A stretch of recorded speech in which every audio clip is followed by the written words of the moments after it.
2026 தமிழ்நாடு சட்டமன்ற தேர்தலில் மா. கார்த்திகா அல்லது கோவை கார்த்திகா என்பவர் நாம் தமிழர் கட்சி சார்பாக கீழ்வேளூர் தொகுதியில் போட்டியிடுவார் என அறிவிக்கப்பட்டிருக்கின்றது. இதை குறித்து முழு காணொலியாக இந்த காணொலி இருக்கப் போகின்றது. தமிழே குரல் வலையொலிக்கு உங்களை அன்போடு வரவேற்கின்றேன்.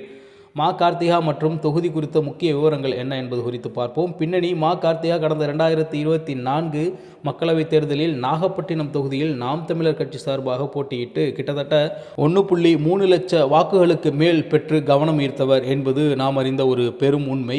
சொந்த ஊர் இவர் கோயம்புத்தூரைச் சேர்ந்தவர். கோவை கார்த்திகா என அறியப்படுவதற்கு இதுவே காரணம். கல்வி: இவர் ஒரு பட்டதாரி, கிராஜுவேஷன் ப்ரொஃபஷனல். தொகுதி விவரம்: கீழ்வேளூர். இது நாகப்பட்டினம் மாவட்டத்தில் அமைந்துள்ள ஒரு தனி தொகுதி. காவிரி டெல்டாவின் கடைமடை பகுதியில் அமைந்துள்ள விவசாயம் சார்ந்த தொகுதியாகும். 2026 சட்டமன்ற தேர்தலில் கோவை கார்த்திகா அவர்கள் கீழ்வேளூர் தொகுதிக்கு வெற்றி வேட்பாளராக நாம் தமிழர் கட்சியினரால் முன்னிறுத்தப்பட்டு தற்பொழுது அதற்கான பிரச்சார பணிகளும் சென்று கொண்டிருக்கின்றன. நாம் தமிழர் கட்சி 2026 தேர்தலில் எந்த கூட்டணியுமின்றி 234 தொகுதிகளிலும் தனித்து போட்டியிடுகிறது. இந்த தேர்தலில் 50% பெண் வேட்பாளர்கள் என்ற அடிப்படையில் மா. கார்த்திகா இத்தொகுதியில் களமிறகிறார் என்பது குறிப்பிடத்தக்க ஒரு செய்தியாக இருக்கின்றது. இதனிடையே நாம் 2021 ஆண்டு நடந்த தமிழ்நாடு சட்டமன்ற தேர்தலில் நாகப்பட்டினம் மாவட்டத்திற்குட்பட்ட கீழ்வேளூர் தொகுதியில் போட்டியிட்ட வேட்பாளர்கள் மற்றும் அவர்கள் பெற்ற வாக்குகள் குறித்து இப்பொழுது பார்ப்போம். வடிவேல் ராவணன் பாமக சார்பாக அவர் போட்டியிட்டு 51,000 வாக்குகளுக்கு மேலாக 35% வாக்குகளை அவர் அந்த இடத்தில் பெற்றார் என்பது குறிப்பிடத்தக்கது.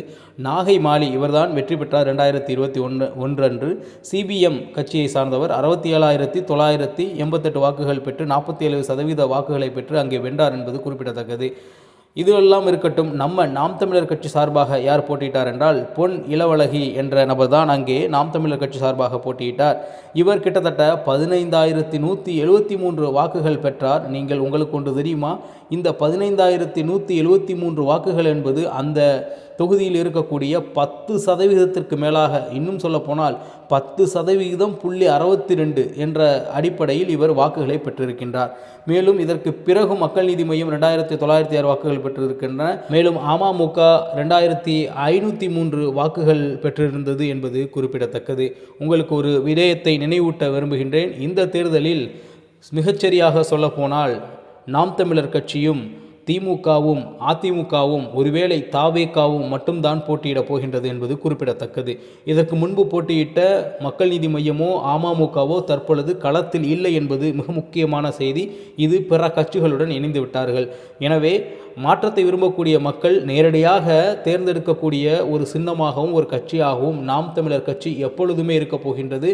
அப்படி பார்த்தால் இந்த தொகுதியில் கிட்டத்தட்ட நாம் தமிழர் கட்சிக்கு 13% தற்பொழுது வாக்கு செலுத்தாமலேயே நம்மால் கணித்துவிட முடியும்.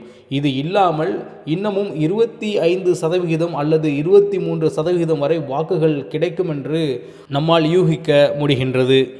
2021 தேர்தலில் போது கீழ்வேளூர் தொகுதியில் இருந்த மொத்த வாக்காளர்கள் மற்றும் பதிவான வாக்குகள் குறித்தான விவரங்களை பார்க்கலாம்.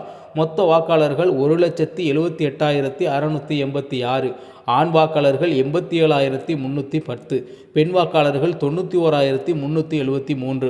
மூன்றாம் பாலினத்தவர்கள் 3 பேர்கள். மொத்தம் இங்கே பதிவான வாக்குகள் 1,42,099 வாக்குகள் பதிவாகின. வாக்கு பதிவின் சதவிகிதம் சுமார் 80%. இந்த 80%-ஐ 4 கட்சிகள் இப்பொழுது 2026 போட்டியிடுகிறது என்றால் நிச்சயமாக இதில் 25% வாக்குகளை நாம் தமிழர் கட்சி பெற்றால் போதுமானது. நிச்சயமாக வெற்றியை அடைந்து விடலாம். 21 அல்லது 22% வெற்றி வாய்ப்பை பெற்றுத்தரும் என்பது மிக சரியான ஒரு பொருத்தமாக இருக்கும். நிச்சயமாக இந்த தொகுதியில் நம்ம கோவை கார்த்திகா அவர்கள் இங்கே இருக்கக்கூடிய பெண் வாக்காளர்கள் சதவிகிதம் அதிகமாக இருப்பதால் நிச்சயமாக பெண் வாக்காளர்களை அதிகமாக நம்ம கோவை கார்த்திகா அவர்கள் கவர்வார்கள் என்பதில் மாற்று கருத்தே இருக்க முடியாது. பார்க்கலாம்.